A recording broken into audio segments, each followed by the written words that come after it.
Socrates, the wisest fool in history. Have you ever met someone who thinks they know everything, but they actually know nothing? Have you ever met someone who asks you annoying questions, but they never give you any answers? Have you ever met someone who makes you feel stupid, but they also make you think? If you have, then you have met someone like Socrates. Socrates was an ancient Greek philosopher who lived in Athens in the 5th century BC. He is considered one of the founders of Western philosophy and one of the greatest thinkers of all time. But he was also a weirdo, a troublemaker, and a pain in the ass. He did not write any books, but he talked a lot. He did not have a job, but he wandered around the city. He did not have any money, but he lived happily. He did not have any followers, but he influenced many people.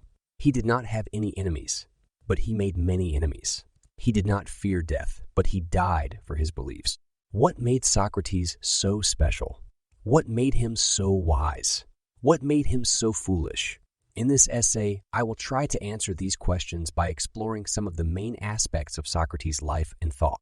I will also try to make you laugh, because Socrates was not only a serious philosopher, but also a funny guy. He liked to joke, to mock, to tease, and to challenge. He used humor as a weapon and as a tool.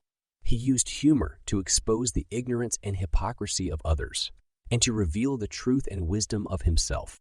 Socrates' method, the art of asking questions. One of the most distinctive features of Socrates' philosophy was his method of inquiry. He did not lecture or preach or dogmatize. He did not claim to have any knowledge or authority. He did not offer any answers or solutions. Instead, he asked questions. Lots of questions. Endless questions. Annoying questions. Socrates' method of asking questions is known as the Socratic method or dialectic. It is a form of dialogue or conversation that aims to elicit the truth from the participants. It is based on the assumption that everyone has some innate knowledge or intuition that can be brought out by careful questioning. It is also based on the belief that everyone can benefit from examining their own beliefs and opinions and testing them against reason and evidence. Socrates used his method to engage with anyone who was willing or unwilling to talk to him.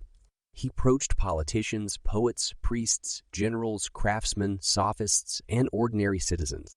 He asked them about their views on various topics, such as justice, courage, piety, beauty, love, friendship, happiness, etc.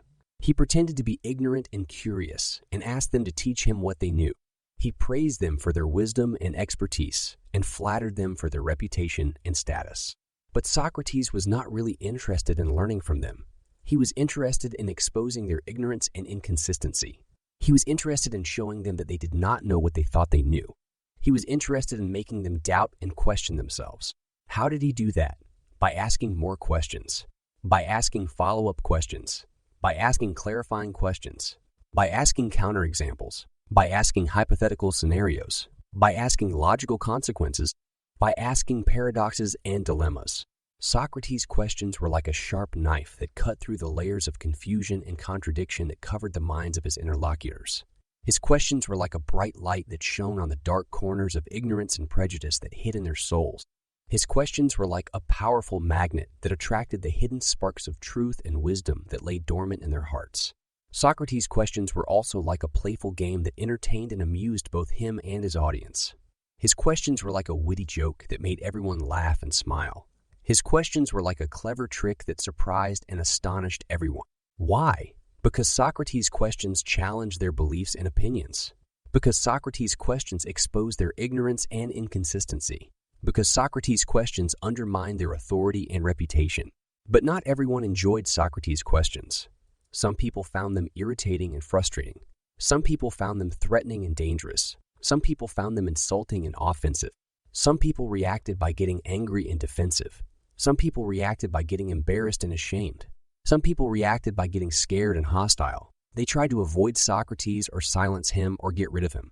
But Socrates did not stop asking questions. He did not care about their reactions or consequences. He did not care about making friends or enemies. He did not care about pleasing or offending anyone. He only cared about finding the truth and pursuing wisdom. Socrates' wisdom, the art of knowing nothing. One of the most famous stories about Socrates is the story of the oracle at Delphi. According to this story, one of Socrates' friends, Chaerephon, went to the oracle and asked if there was anyone wiser than Socrates. The oracle replied that there was no one wiser than Socrates. When Socrates heard this, he was puzzled and surprised. He did not think that he was wise at all. He did not think that he knew anything. He decided to test the oracle's statement by finding someone who was wiser than him. He went to the politicians, who were reputed to be wise in matters of state. He asked them questions about justice and law and governance. He found out that they did not know what they were talking about. They had no clear definitions or principles or arguments. They only had opinions and prejudices and interests. He went to the poets, who were reputed to be wise in matters of art. He asked them questions about beauty and inspiration and creativity. He found out that they did not know what they were talking about. They had no clear explanations or reasons or methods. They only had emotions and intuitions and talents. He went to the craftsmen, who were reputed to be wise in matters of skill. He asked them questions about their craft and their products and their customers. He found out that they did not know what they were talking about. They had no clear understanding or knowledge or wisdom. They only had experience and practice and technique. He went to many other people who were reputed to be wise in various fields and domains. He asked them questions about their subjects and their disciplines and their professions. He found out that they did not know what they were talking about. They had no clear concepts or criteria or standards. They only had assumptions and beliefs and conventions. Socrates concluded that the oracle was right.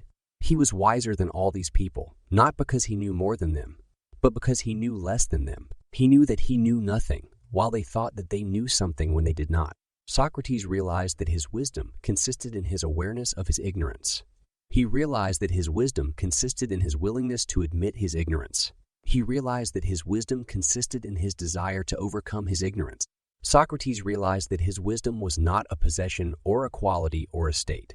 It was a process or a journey or a quest. It was a process of asking questions and seeking answers. It was a journey of exploring and discovering and learning. It was a quest for truth and virtue and happiness. Socrates realized that his wisdom was not an end or a goal or a destination.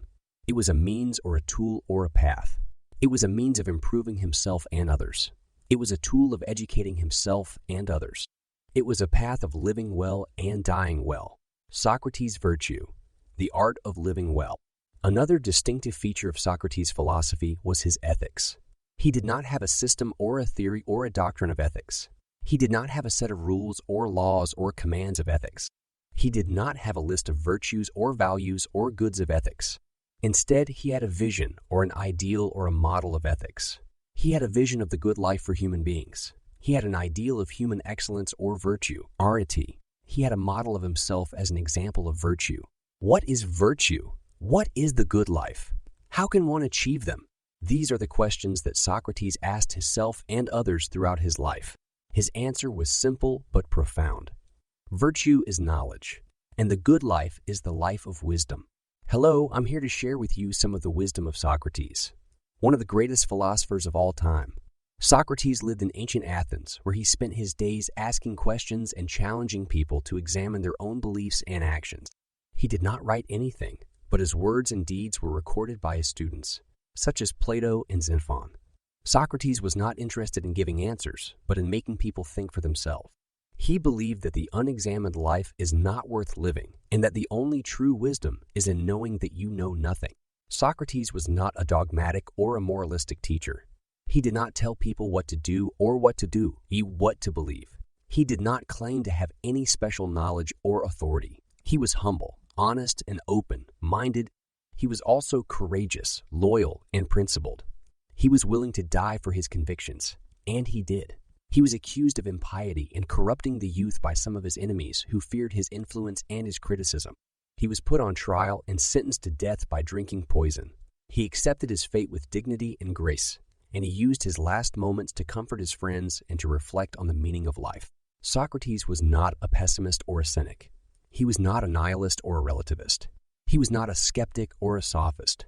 He was a seeker of truth and a lover of wisdom. He was a seeker of truth and an idealist. He was a humanist and a universalist. He was a visionary and a revolutionary. Socrates had a profound impact on Western philosophy and culture. He inspired many later thinkers, such as Plato, Aristotle, Descartes, Kant, Hegel, Nietzsche, Kierkegaard, Camus, and many more. He also influenced many fields of knowledge, such as ethics, politics, psychology, education, religion, science, art, and literature. Socrates can also change your life if you follow his example and his method. Here are some of the lessons you can learn from him. 1. Question everything. Don't accept anything on authority or tradition or habit or opinion. Don't be afraid to challenge yourself and others.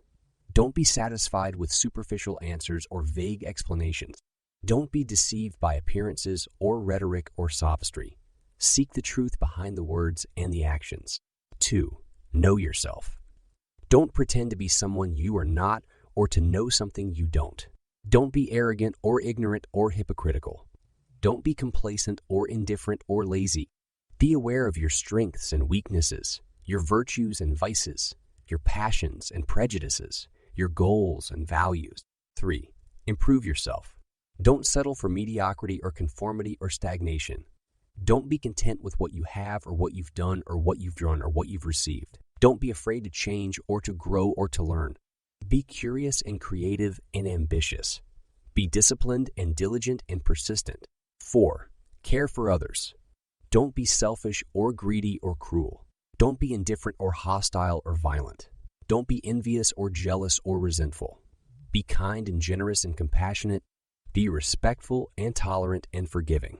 These are some of the lessons that Socrates can teach you if you listen to him and think with him and act like him. 5. Love wisdom.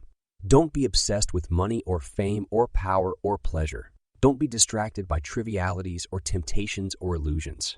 Don't be bored or depressed or hopeless. Be interested and enthusiastic and optimistic. Be grateful and joyful and serene. Socrates was a wise guy who liked to annoy people with his questions. He thought he knew nothing, but he knew more than most people. He believed that the unexamined life is not worth living, so he examined everything and everyone. He also believed that virtue is knowledge, so he tried to teach people how to be good by making them realize how ignorant they were. He did not care about money, fame, or power, but only about truth and justice. He was not afraid of death, but he was afraid of living a bad life. He was loyal to his city, but he did not follow the crowd. He was condemned to die for corrupting the youth and not believing in the gods, but he accepted his fate with dignity and courage. He drank the poison and died, but his ideas and example lived on. He was the father of Western philosophy and the hero of freethinkers everywhere.